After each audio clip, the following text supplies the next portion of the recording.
Sir, एक समस्या है अभी के डेट में, खास करके पटना में पॉल्यूशन बहुत बड़ी समस्या बन चुका है। आने वाला समय में दिल्ली को भी पछाड़ने जा रही है। ऐसे में हार्ट पे कितना ये प्रदूषण अटैक करता है? प्रदूषण का सिर्फ हार्ट पे नहीं, फेफड़े पे, किडनी पे, लीवर पे, हर चीज पे असर है उसका। क्योंकि बॉडी में जब वो चीज जाती है तो कहीं ना कहीं वो सर्कुलेट होते हुए वो किडनी से भी जाती है, वो लीवर से भी जाती है, सबको डैमेज करता है जी। प्रदूषण में खास करके जो पोल्यूटेंट्स हैं जो कि हार्ट को अफेक्ट करते हैं, जैसे कि जो गाड़ियों से निकलने वाला धुआं है, वो बहुत डेंजरस है हार्ट के लिए। जस्ट लाइक स्मोकिंग, जैसे हम स्मोकिंग नहीं करते हैं लेकिन वो पैसिवली मेरे स्मोक के थ्रू जाता है तो नसों को कंस्ट्रिक्ट करती है, जिससे कि अटैक का पेशेंट जो अभी स्टेबल था वो अनस्टेबल होगा। जाड़े में प्रदूषण की समस्या बढ़ जाती है क्योंकि हवा का गति कम हो जाता है और ठंड में सर्कुलेशन थोड़ा सा कम हो जाता है।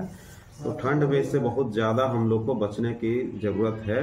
और ज़रूरत पड़े, जैसा कि मैं हमेशा आज तक भी मास्क पहनता हूँ। लोग कहते हैं कोविड से तुम डरते हो, लेकिन ऐसी बात नहीं। आप N95 का अगर जहाँ प्रदूषण वाली जगह पे वहाँ यूज करेंगे आप, तो आपके स्वास्थ्य के लिए बहुत ही फायदेमंद होगा ये। तो प्रदूषण से बचने का उपाय सिर्फ मास्क ही है? सबसे सेफ तरीका तो मास्क ही है जी। कम से कम जहाँ पे आप जैसे गाड़ी के अंदर बैठते हैं तब हम मास्क खोल देते हैं क्योंकि वो तो बंद है शीशा जी। लेकिन अगर हम कहीं हॉस्पिटल में जाते हैं या कहीं बाहर तो हम मास्क पहन लेते हैं जी। और हम देखते हैं कि एक हफ्ते में बिल्कुल गंदा हो जाता है। इतना कम से कम डस्ट मेरे बॉडी में जाने से बचा। तो मास्क तो सबसे आसान तरीका है। और इसके बाद का काम तो अगर मास लेवल पे करना है तो सरकारों को ही करना है प्रदूषण नियंत्रित करने के लिए। और हम लोग इसमें कंट्रीब्यूट कर सकते हैं कि हम लोग इलेक्ट्रिक व्हीकल की तरफ बढ़ें ताकि धुआं कम से कम हो, प्रदूषण कम से कम हो जी।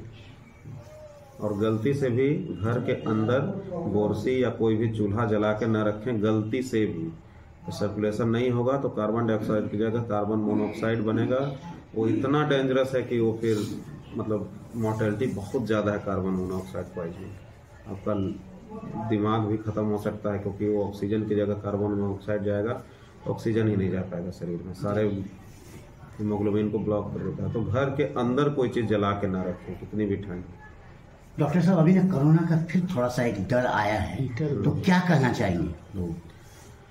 मुझे लगता है कि कोरोना के अगर लोगों ने गाइडलाइंस का उस समय पालन किया, यहाँ तो उतना रेस्ट्रिक्शन नहीं दिया गया पहले लॉकडाउन के बाद, क्योंकि ये अपने नेचर की तरह ही आएगा और जाएगा, जैसा कि पहले भी आया 1920 में भी आया। तो उस तरीके से इंडिया के लोग सब एक्सपोज्ड हो चुके हैं। उसके बाद मैक्सिमम लोगों ने 2 तो कम से कम वैक्सीन की डोज ले ली है। बहुतों ने, ओल्ड लोग या जिनको बताया गया, वो 3 डोज भी ले चुके हैं। तो मुझे लगता है कि वो एक अब कोई उस लेवल का असर तो अब नहीं होने वाला, जो कि अगर किसी को अगर लंग्स या हार्ट की दिक्कत है या बहुत फ्रेल एल्डरली हैं, उनको छोड़ के बाकी को अब कोरोना से मुझे नहीं लगता है कि कोई उतना बचाव की जरूरत है जैसा पहले है।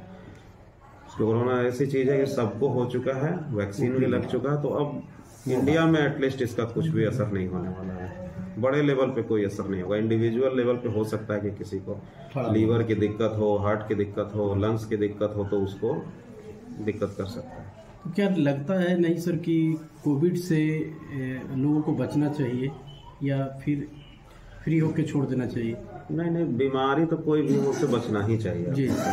क्योंकि मतलब कि हमारा शरीर, इनका शरीर, आपका शरीर, सबका शरीर अलग है। इसके शरीर में कौन सा वायरस ज्यादा पोटेंशियल है, जैसे दवा का ही देखते हैं हम लोग। किसी को डाइटोर हम लोग 40 मिलीग्राम दे देते हैं जी, पेशाब जिससे ज्यादा होती है, उसको कोई पता नहीं चलता।